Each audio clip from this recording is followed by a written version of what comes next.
नमस्कार दोस्तों, मैं पिंटू कुमार एक नए टॉपिक के साथ। पसीने की कमाई से भी जब पेट भरता नहीं, गरीब थक हार कर भी कभी चैन से मरता नहीं। अमीर के महलों में तो उजाले खुद ही आते हैं, गरीब दिया जलाकर भी अंधेरे से डरता नहीं। ये कैसी बराबरी है जहाँ न्याय भी बिकता है। एक को सब सहज मिलता है, दूजा कोशिश में घिसता है। दोस्तों, आज हम बात करने जा रहे हैं संतों का संदेश, राजनीति का विचारक, आज की हकीकत। गुरु नानक देव जी से लेकर कबीर तक सबने सिखाया, मानस की जात सबे एको पहचानो। उन्होंने लंगर सेवा से अमीर गरीब की खाई को मिटाया। राजनीति विचारक जॉन रॉल्स ने कहा था कि असली न्याय कहीं वही है। जॉन रॉल्स ने कहा था, असली न्याय वही है जो सबको कमज़ोर व्यक्ति को सबसे ज़्यादा फ़ायदा पहुंचाए, सबसे कमज़ोर व्यक्ति को सबसे ज़्यादा फ़ायदा पहुंचाए। क्या हमारी नीतियां ऐसी कर रही हैं?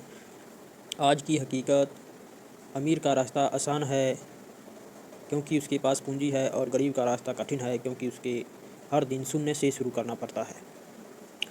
पसीने की कमाई से भी जब पेट भरता नहीं, गरीब थक हार कर भी कभी चैन से मरता नहीं। इसी के ऊपर आज भी विश्लेषण करने जा रहा हूँ। संतों, गुरुओं और फकीरों ने हमेशा समाज को उस सच्ची बराबरी का पाठ पढ़ाया है जो धन दौलत से नहीं बल्कि आत्मा और आचरण से तय होता है।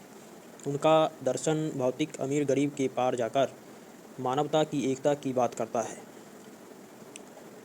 ईश्वरीय एकता।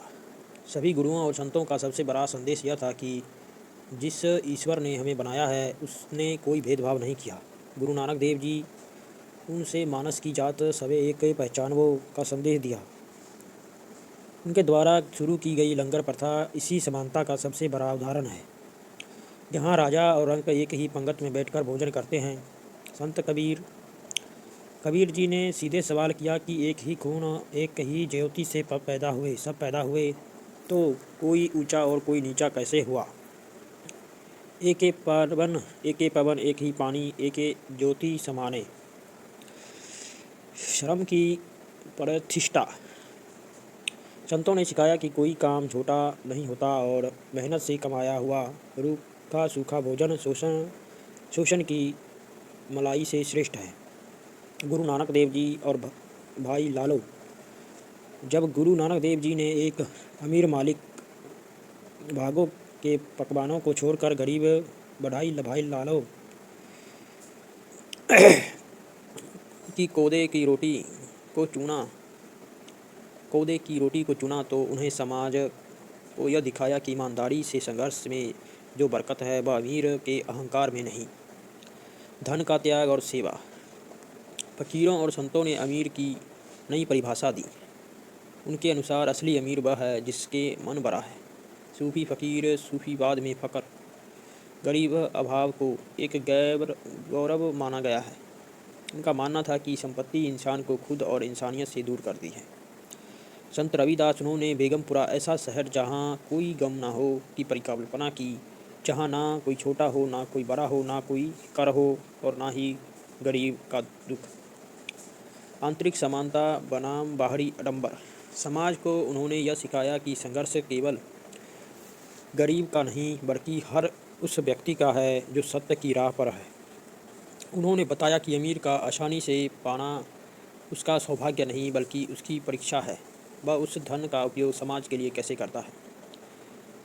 गुरु साहिबान ने सिखाया कि अपनी कमाई का एक हिस्सा दसबंद समाज के कमज़ोर वर्ग के लिए निकालो। भारत में गरीबी और अमीरी के बीच यह अंतर केवल आर्थिक नहीं है बल्कि यह संसाधनों की उपलब्धता, अवसर और सामाजिक संरचना से गहराई से जुड़ा हुआ है। जब हम बराबरी या समानता की बात करते हैं तो अक्सर हम भूल जाते हैं कि समाज में सबकी शुरुआती रेखा, स्टार्टिंग लाइन एक समान नहीं है। इसके ऊपर मैं विश्लेषण करने जा रहा हूँ। संसाधनों की असमानता। अमीर और गरीब के संघर्ष में सबसे बड़ा अंतर पूंजी का है। गरीब का संघर्ष, एक गरीब व्यक्ति को अपनी बुनियादी ज़रूरतें, रोटी कपड़ा मकान के लिए अपनी शारीरिक ऊर्जा और समय का 100% खर्च करना पड़ता है। उसके पास भविष्य के लिए निवेश करने के लिए कुछ नहीं बचता। अमीर की आसानी। अमीर व्यक्ति के पास सरप्लस अतिरिक्त धन होता है, वह अपने पैसे से पैसा बना सकता है। इसे अर्थशास्त्र में अकोमुलेशन ऑफ कैपिटल कहते हैं, जहाँ धन खुद ब खुद बढ़ता है, जबकि श्रम लेबर को हर दिन नए सिर से शुरुआत करना पड़ता है। अवसरों तक पहुँच, एक्सेस और टू अपॉर्चुनिटीज़। क्या एक दूर दराज के गांव के में रहने वाले बच्चे और एक मेट्रो शहर में के आलीशान स्कूल में पढ़ने वाले बच्चे को एक जैसा अवसर मिलते हैं? शिक्षा और स्वास्थ्य। अमीर वर्ग बेहतर शिक्षा और स्वास्थ्य सेवाओं को खरीद सकता है, जो उनसे मानसिक जो उन्हें मानसिक और शारीरिक रूप से अधिक सक्षम बनाता है। नेटवर्किंग। अमीरों के पास सामाजिक पूंजी होती है, उनके संपर्क उन्हें उन जगहों पर आसानी से पहुंचा देता है उनका संपर्क उन्हें आसानी से उन जगहों पर पहुंचा देता है जहां पहुंचने के लिए गरीब को अपनी पूरी योग्यता साबित करनी पड़ती है। संस्थागत बाधाएं, इंस्टीट्यूशनल बैरियर्स। भारत की व्यवस्था में अक्सर गरीब को कागजी कार्रवाई, नौकरशाही और कानूनी दावपेच का सामना करना पड़ता है। एक अमीर व्यक्ति के लिए नियम अक्सर लचीले हो जाते हैं। वह सलाहकारों को प्रभाव का उपयोग करता है। गरीब व्यक्ति अक्सर सूचना के अभाव के कारण अपनी पात्रता वाले अधिकारों और योजनाओं का लाभ भी नहीं उठा पाता। क्या यही बराबरी है? राजनीति और संविधान की दृष्टिकोण से देखें तो बराबरी के दो मुख्य रूप होते हैं। औपचारिक समानता, फॉर्मल इक्वलिटी। कानून की नज़र में सब एक हैं, पर कागज़ों पर तो है, लेकिन व्यवहार में अमीर गरीब का फर्क दिखता है। समान अवसर, इक्वालिटी ऑफ अपॉर्चुनिटी। सबको आगे बढ़ने के लिए जैसा मौका मिलना चाहिए, भारत में यह अभी भी एक बड़ा लक्ष्य है, क्योंकि सबकी बुनियादी सुविधाएं समान नहीं है। अगर किसी के पास संसाधन अधिक हैं तो उसे मिलने वाली आसानी को समानता नहीं कहा जा सकता। असली बराबरी तब होती जब राज्य सकारात्मक भेदभाव के जरिए गरीब को वह धक्का दे जिससे वह उस जगह खड़ा हो सके जहां से अमीर ने अपनी दौड़ शुरू की थी। इक्वालिटी राजनीति विज्ञान का एक केंद्रीय स्तंभ है। राजनीति विचारकों ने इसे केवल सबको एक जैसा बनाना नहीं माना, बल्कि इसे न्याय और स्वतंत्रता की अनिवार्य शर्त के रूप में देखा। यहाँ समानता का प्रमुख विचारकों का हम गहन दृष्टिकोण देखते हैं।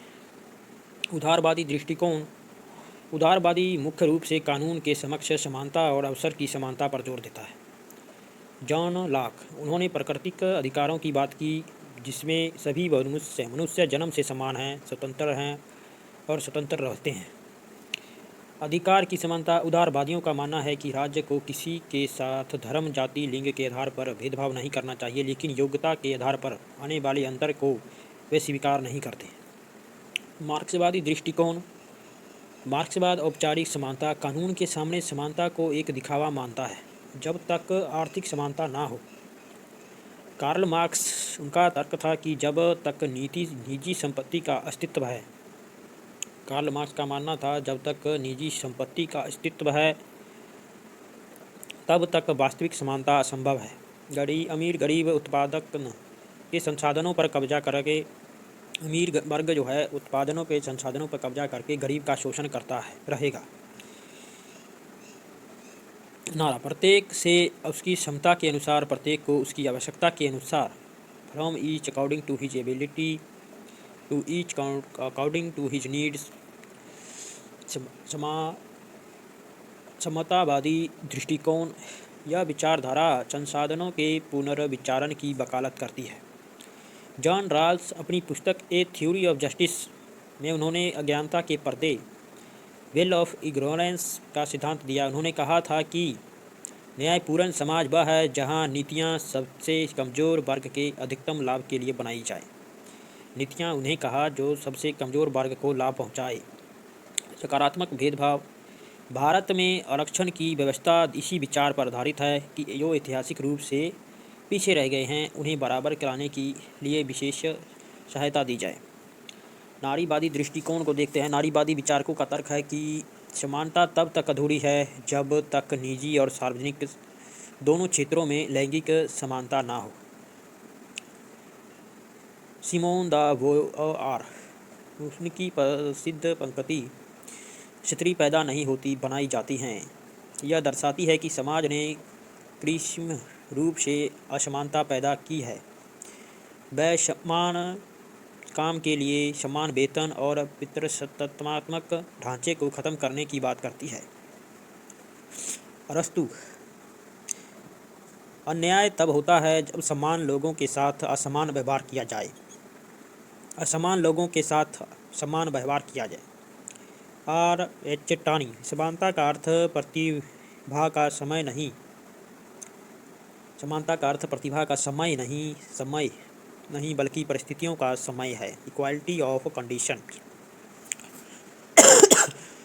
समानता, लास्की कहते हैं समानता का अर्थ यह नहीं कि सबके साथ एक जैसा व्यवहार हो, बल्कि यह है कि किसी को विशेष अधिकार ना मिले।